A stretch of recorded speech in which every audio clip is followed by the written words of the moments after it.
Hey, how's it going? I there has been some bad news lately in the United States, and so that's where I am. And it's bad news. It's unusual. It's unsettling. It's uh it's turbulent. Things are changing, and things some things don't want to change. I'm going to have you look at my signs because I'm probably going to reference, like I'm about to reference a show. So, I'm usually watching like 3 or 4 things at once.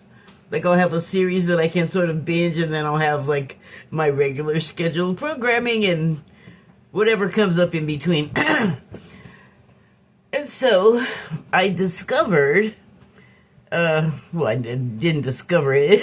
It was like a new thing on my Netflix, and it's a Stephen King show, which I didn't realize until the credits started rolling. But it's entitled 11/22/63, which is the date of President Kennedy's assassination. And it's I knew it was going to be about that day and the events surrounding the man and the day and the repercussions all this time later, even. Just, from the date, like that was pretty clear indicator. And so, please say right. But I just thought it was going to be like documentary until I saw Stephen King's name in the credits, and I was like, oh, maybe not. So it isn't. It is supernatural, paranormal, time travel. It's wow, he's so good. It's very layered as far as the story is concerned. It seems as if he's considered all of the information himself and come to some conclusions, like he's got the character in the show looking at things that I haven't heard any like official people talking about. And it's fiction. I realize it's fiction. So yes, not a documentary. So he could have blended reality with fiction in this story. So what I'm getting at is I don't actually know how much of this new supposition is from reality. It could be, it might not be, I don't know. It works for the story, though. So in the story, something keeps happening, and one of the characters has a saying about it, and it is, the past doesn't want to change. And I feel like we're living in that right now. Like we're in our own time, but changes are trying to happen, like on so many levels. People have had enough, and there's building to be enough of a tipping point where norms are no longer the norm. And I've noticed the most consistent thing that's happening lately is that you can't count on anything to stay the same anymore. Like stuff is, even new stuff that comes along is like, oh no, well wait, it changed. Oh no, it's gone. And then the other things that have been happening lately have been on my mind, and well, it's been on the world's mind. The events of Minneapolis, or in Minneapolis a couple of days ago, involving ICE and a citizen of Minneapolis. There's a lot of discussion about that. There's a lot of discussion about Venezuela. There's a lot of discussion about Israel and Gaza and Ukraine and Russia and China and Venezuela. And are you like ready for? And then the other thing with the files, which, oh my God, there's so much of it already out there to look at. I don't know why people are still on Blue Sky talking about, where are they? Release them. And I'm like, they've released a bunch. You should go check it out. And there's even ways to read, evidently, the ones that are completely blacked out, because the skill of the administration, I guess, is not up to the level to know how to digitally black out or redact top secret documents. So you can go look at a bunch of it, and while you're over here yelling about where are they and release them, only 1% has been released, and it is a shaitan. They just said, admitted that there's gigaterabytes more. Is there a bigger designation for a larger number than those? Because it sounds like a lot. Okay, so I'm just saying, there's some out there already. Go check it out. Or please stop screaming it on Blue Sky to other people that agree with you. Go to Gab, go to Rumble, get out of my face. Oh my God. I'm just as appalled as anybody else by what happened there, and the poor people that suffered being in the presence of these terrible men and women, I guess, when they were young and when they were young girls. I'm not saying that I don't totally care and want them to have justice and want them to be able to come out and, you know, accuse their oppressor, I guess. I'm not saying I don't want these things to come to light. I am not saying I don't want justice. I'm just sick of people sort of yelling about it, like every day, all day long. That's all they have to say, and it's like, you're saying it, you're preaching to the choir, is what I'm saying. Not that there's not a right-wing presence. Every once in a while, I come across somebody saying something positively racist and awful, and I look and they're in a conversation with a whole bunch of other people just like them. Good for them. That's not like my kind of feed. But if you want to make an impact, because everyone's like, do something, do something, do something, like yelling at everybody else to do something. And I want people to, if they're so worried about it, stop worrying about what other people are doing and go do something yourself other than yell at other people about what they are or are not doing. Don't worry about them. If somebody wants to go with you and do whatever it is you think needs to be done, go with them, or just go by yourself. But like, people, first of all, that's just my feeling. People are going to say whatever the hell they want to say, but I go there to like have fun and relax, and I don't want all that stress and garbage. Like, I had a different thing going on Twitter. I pretty much left politics alone, or it just, I guess it wasn't as wild and bad as it is now. Like, it wasn't like every other tweet was about something related to a bad political situation or something like that. But for some reason, I felt pretty much unscathed and unmolested by a bunch of horrible, like, people talked about it as bad then as they do now, Twitter, and I know it's worse than it was when I was there like a couple of years ago now, but, you know, I left Twitter because, not because of that, but I was kind of like advised to leave, and I just, in the spirit that it came from this person that I didn't really know, they gave me a warning, like, you know, it's probably not like a safe space for women to be in on here. And I was like, so I hear, because I wasn't experiencing it. And then, or I guess I should call it X now. And then, like, the Musks started trying to talk to me, and that just freaked me out. And then I said, okay, I'm leaving. I'm leaving now.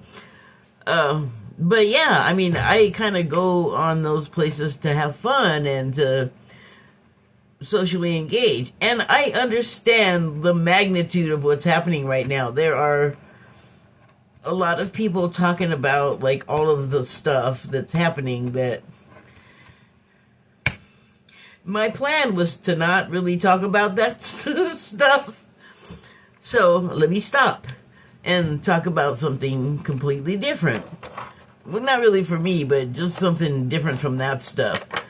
And it is, I was thinking about like paranormal stuff and my own experiences with it, which are, I lived in a house or an apartment that was haunted, inhabited by something. The people whose place it was, to this day, still say demon. I just didn't feel that. And it wasn't really attached to any one of us, as far as I know. And so, I don't know, like a lot of things about it, just, I was like, I don't think so.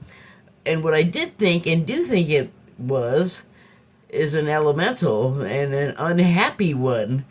Because occasionally it would lash out and cause people to, like, lose their lives in the back of this place. It was a weird sort of setup, but it was, like, right next to the freeway, and the freeway was sort of went up an incline behind us, and the freeway behind our building, and then the freeway was, like, it was a 2-story building, and so the freeway was actually up above that, and what would occasionally happen was the entity there would get mad and like cause a car to just come flying off the off-ramp or on-ramp, and it would come off there and land in the backyard, which was a parking lot for this place, because it was like cleaners downstairs and something else, and residential upstairs. So it was, I forget, split zoning, I think it's called, and it had a parking lot in back. So that was the backyard, and that's where, not while I lived there, but I guess 2 or 3 times it happened in the years. I think those people lived there at least a decade, like all together. And when I was there, it had happened 3 times, and the reason why they knew that it was that entity doing it was because it would give you nightmares, and then you would know, like, you would see it happening, and then you'd wake up and it would have happened, or it would happen like right after that. So that's like the major thing, but probably not the first thing, because this next thing happened like, oh my gosh, like 20 some years later, where I am now, north of LA, different state. And I was riding in the car with one of my caregivers, and there's a joint military base that's in like a couple of towns north, but they come down to my area, which is like less populated, and there's like an airport, so there's lots of cleared area for them to be flying in, and they do their maneuvers or war games or whatever you call it in our area. And it gets really loud, and they're like vibrating the stuff, the like plates and crap in the cabinet, because it feels like they're coming too low or something, and just loud air traffic, and like, it's, well, you wouldn't hear it. Like, people are always saying, oh, it's so loud, I want to turn it down, to something that they're hearing when I watch other people do videos, and it's like, I don't hear it. So, you probably wouldn't hear it if it was happening. Although, if it was one of those helicopters, because that's usually what it is that makes everything rattle as it goes over, you might hear that. You might hear the rattling, I don't know. Anyway, caregiver and I are on the freeway, and it was during one of those times, and so we're going to some appointment of mine during the daytime, and this thing, and we're going north on the freeway, and this thing is coming south the other direction, and it's like a what is the name of it? It was a helicopter. Black Hawk keeps coming to mind, but I think those have like gun arms that come off the side. Whatever it was, some kind of like military helicopter. and it was coming toward us, kind of going like right along the line of the freeway, and I'm looking at it, and it goes like right to about 2 o'clock if the world was a big old clock, and I was like saying something to my caregiver, and we were both looking at it. I could see her profile in the corner of my eye. We were both looking at it, and the thing was all, and it just disappeared. Like, it just wasn't there anymore. And I was like, did you see that? And she was like, did it just disappear? And I'm like, yes! And we're looking, are we, like, did we go through a cloud of hallucinatory gas or something? We're both looking around. It did not reappear. I don't remember if the sound stopped, but it must have. So that was a strange thing, and I don't know if it was like us seeing something because we're sensitive, or if there was some kind of device testing that the military was doing with those things. If it were that, they certainly would not be telling us. But then I was thinking, as I was remembering these things, I started thinking about, like, that I was, like, kind of neglecting my own mediumship, because to a degree we're all some kind of psychic. Like, we all have some kind of sensitivity, but do we allow ourselves to feel it? And a lot of times we have, like, it's said that up until about age 6 or 7, we're completely psychic, like, in every way. And that's why we have imaginary kids or imaginary friends and things like that. And so, yes. And so we get around the age of 6 or 7, and it gets to be embarrassing, or someone doesn't want you to keep saying something that they're not seeing or hearing or whatever it is, and you stop doing it because we shame each other into quitting things, and it just continues your whole life. Sorry to say, if you're a child watching this, I know there's not. So, but anyway, the reason why I say that is usually I'll say, do you ever have that thing when you're on the phone or you're thinking about someone and they call, or you call someone and they're all, oh, I was just thinking about you. That is a little bit psychic right there. Or things where you, oh, I had a feeling about that. Or, damn it, I knew I had it right the first time. When you have something right the first time and then you second guess yourself because we're like trained to not trust that innate instinct. And it is innate. It gets shut off because we choose to shut it off. So that's my usual example, but the person that I was in the car with when the helicopter disappeared, my caregiver at the time, we were at Walmart this other time, and we were coming out of the store, and I was kind of irritable, and it wasn't at her, but I was thinking about her, and I was just all, like, she just kind of got caught up in it. But this is just me in my mind. Like, I think I was just, like, irritated that she was taking too long to let me in the car or something. There was more, but it doesn't matter. I was just irritable, and even at the time I knew that, you know, which is why I was just not saying anything. So I was thinking whatever I was thinking, and I know her name was a part of it. And when I said her name, she turned around and looked at me, and she said, because she was standing right next to me, and she said, "What'd you say?" And I said, I didn't say anything.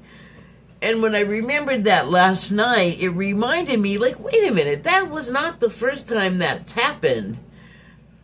Actually has been happening, like, my whole life.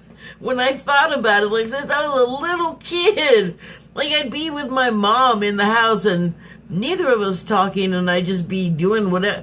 I don't even remember what we were doing, but I do remember her saying, "What'd you say?" And I'm being like, I didn't say anything, but knowing that I had been thinking something. That particular time, I'm sure I was being naughty, because that is the memory that I'm having right now. Like, thinking something like, my mom, blah, blah, blah, like whatever you think when you're a little kid. And she just, what'd you say? And she even said it like that. And she said, did you say something? Like, she was like, what did you just say? So, and then I could recall other times that happened. And that is like, you are hearing each other psychically. That is what that is. Has that not ever happened to you? Come on. Or the phone thing? So, I just thought that, we deny things so much, and it's like, that is really cool, I think, actually. And so, I just wanted to talk about that. Like, there's other things in the world, and, that we can think about personally. Like, there's a whole world of our own selves unto ourselves. So I pulled a Declarations of Mary card, and I'm going to read it, and it was a little chunky for me to get it first. It says, "It is thy that are the keepers of the divine knowledge that becomes hidden when one chooses to flee from thy sacred heart."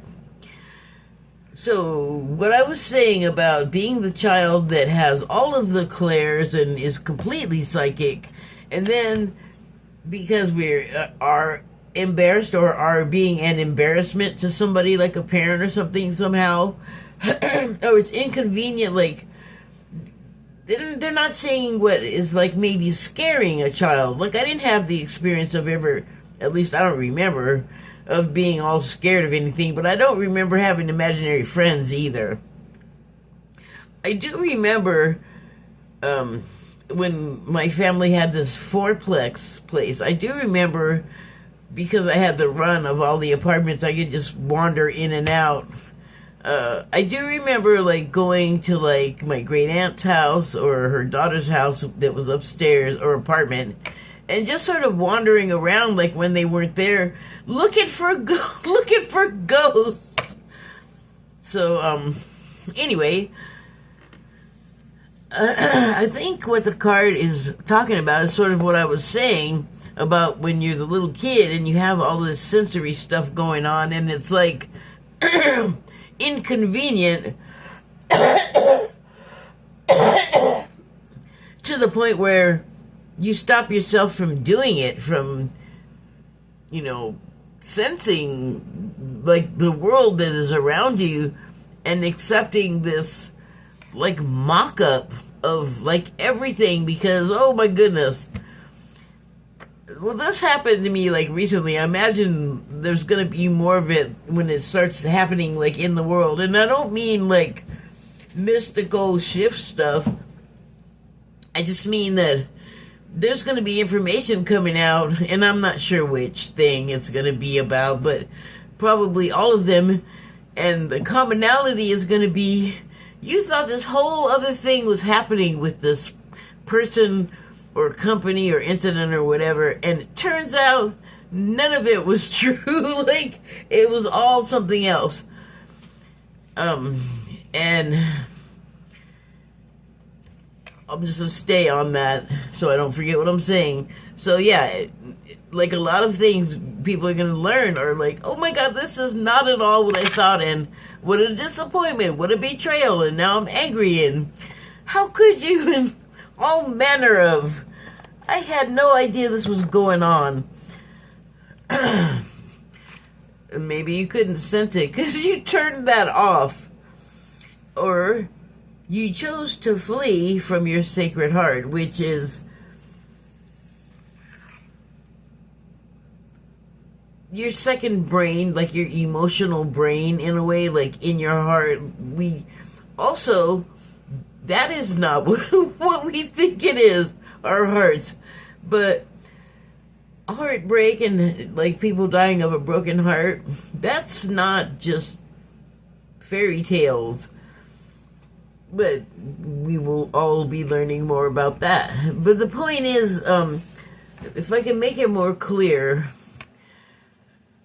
I was listening to this radio show about some psychic paranormal thing, and they were talking about clarity and how the better you treat your body, like the less garbage you fill it with, like media, food, substances, the more easily your guides and whomever else is on like the other side of the veil that's trying to reach us, and they're there all the time, you know, like we have all these helpers around us, and because we've chosen to flee from our sacred hearts where there's like that sense of clarity can open up from, not from your mind, because it's not, that is thinking, that is calculating, that is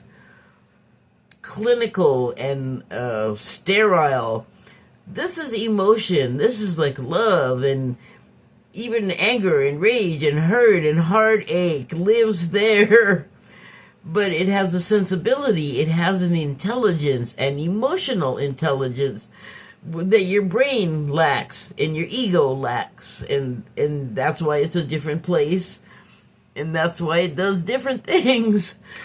So yeah, I was just thinking about how we have access to like this magnificent world, but we don't know how to get to it anymore. We don't really know how to detach from our conditioning and the world we live in. So, how am I doing on time? Okay, let's see. I'll just throw down some cards real quick and see what they have to say about reaching yourself. You know, like if you ever watch psychics, they talk about their guides and that. And personally, I have heard a few different voices just all of a sudden in my head. But I think the one that I refer to or talks to me the most, like if I ask something, I'll get an answer, and it's not necessarily a voice. It's more like I just kind of know what to do, or know that like an answer will come, or like I'll just sort of know what to look for, and I start thinking, well, why is that wordless? And one of the guides you can have that you just do always have is your own self, that is referred to as the higher self, but it's sort of like this person talking to you right now is like the lower self. It's terrible descriptors, but I'm just going to use them because that's what's common. But we have a calmer, sort of more intelligent, deliberate, like slower thinking, slower to react, like more considerate part of ourselves that's not subconscious, but quiet in that way, like, you know, like not up out on the surface. And it's like your good sense, that advises you. Well, you have like birth angels and guides and ancestors and whatever else is in the area that you happen to be in. Like, I know that I live in a tribal area, so I'm always conscious of, like, this is their land. Or, well, the land doesn't belong to anyone, but it's where they live for a long time, like probably millions of years. So I don't know, I'm just conscious of that. But I feel like